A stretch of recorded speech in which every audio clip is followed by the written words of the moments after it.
I met Rick because I had a bunch of Triumph stuff for sale. I really always wanted an old Triumph, so I found some local guy had a bunch of Triumph parts, and I bought it, and I tried to sell the stuff that I wasn't going to use. I didn't know what I was doing at all.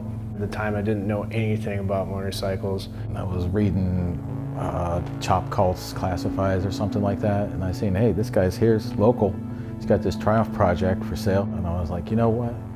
I'm going to ride my bike over there to go look at this thing, see if I can give this dude a thrill. He showed up on his show bike Triumph, but then he was like, well, you have to bring the parts. I'm on my bike. So I was like, yeah, no problem. He drove up here, and right when I walked in, right away, I was like, oh yeah, I need to hang out with this guy, and then pretty much never left. And he came up here and he says, hey, can I come up here and maybe work on some stuff? That was how it first started, and it just kind of kept coming back and back and back. He caught on really quick, you know?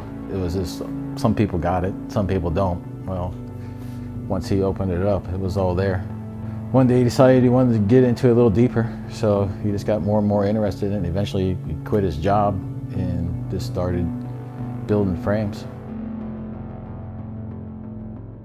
The way I look at it, it's the foundation. You know, everything builds up off of that, your stance and everything you want to do. It's harder to get nice frames, and old frames are always beat up or way overpriced.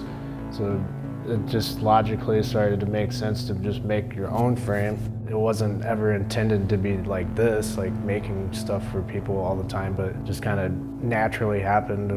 Wanted to build a bike for myself, and then it just steamrolled, never stopped. I think this one is 51 of the intruder frames. Hard-tailed tons of frames and fixed frames, but the custom frames are mainly just these intruder frames, and I think that one's 51. See the future just continuing to improving the quality of the stuff that I make for people. They're going to give me their hard-earned money, and I expect them to be very happy with whatever they receive. Yeah, just probably coming up with more neat stuff that isn't really available and try to keep that rolling. I'm Ben Jeffries. I'm in Fort Wayne, Indiana, and I build motorcycle frames for a living.